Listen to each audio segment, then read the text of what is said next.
여호와여, 주의 손이 높이 들릴지라도 그들이 보지 아니하나이다마는 백성을 위하시는 주의 열성을 보면 부끄러워할 것이라. 불이 주의 대적을 사르리이다. 여호와여, 주께서 우리를 위하여 평강을 베푸시오리니 주께서 우리 모든 일을 우리를 위하여 이루심이니이다. 주께서 우리 모든 일을 우리를 위하여 이루심이니이다. 구속의 역사를 이루셨습니다. 그리고 주의 손이 높이 들렸습니다. 너희 눈앞에 그리스도께서 십자가에 못 박히신 것이 밝히 보이거늘 누가 너희를 꾀이더냐. 누가 십자가 앞에서 하나님의 사랑의 진정성을 의심합니까?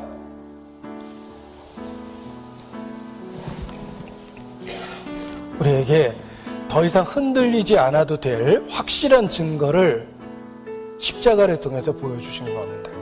주의 손이 높이 들렸습니다. 백성을 위하시는 주의 열성을 보면 저희가 부끄러워할 거라 그랬는데, 우리가 그 십자가의 의미를 참으로 깨닫는다면 구원의 확신뿐만 아니라 삶의 변화가 일어날 수밖에 없습니다.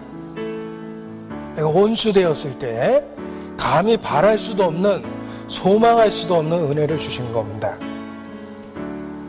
주님은 자기를 사랑하는 사람을 위해서 십자가로 예루살렘으로 나아가고 계신 게 아니었습니다. 무관심했던 사람들, 비난하는 사람들, 오해하는 사람들, 심지어는 대적하는 사람들, 원수된 자를 위해서 예루살렘으로 나아가고 계셨습니다. 그러한 주의 열성을 본다면 누가 그 앞에서 무너지지 않을 수 있겠습니까? 그래서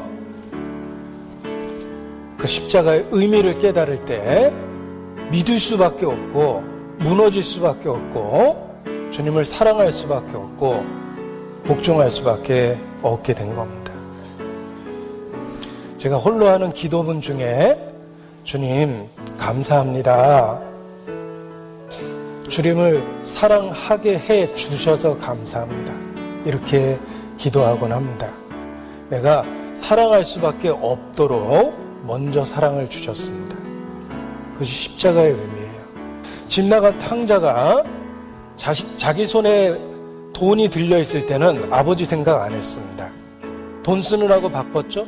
돈이 만들어내는 쾌락에 취해 있었습니다. 아버지 생각 전혀 안 했습니다. 돈 다 떨어졌습니다. 기근이 들었고 흉년이 들었고 먹고 살 길이 막막했습니다. 돼지 치는 일을 하고 돼지처럼 살았어요. 그때 비로소 아버지 생각이 났습니다. 우리 아버지는 부자인데 난 여기서 굶어 죽는구나.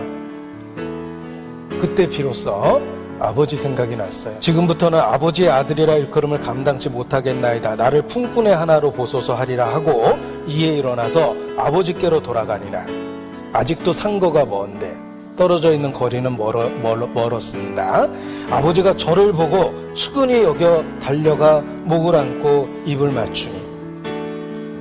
놀라운 건 아들이 아버지를 먼저 본 게 아닙니다.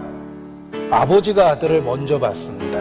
그 이유는 아들이 집 나간 이후 항상 변함없이 아들을 기다리고 있었기 때문입니다. 그래서 먼저 볼 수밖에 없었던 거예요. 그리고 더 놀라운 건 먼저 달려가셨다는 것입니다.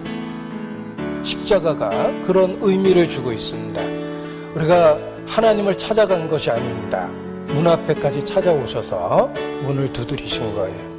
우리가 그리스도의 그 의미를 깨닫고 십자가의 의미를 깨닫는다면 그러한 표현들이 모두 하나님의 마음과 우리를 향한 사랑을 보여준 거라는 걸 확실히 압니다.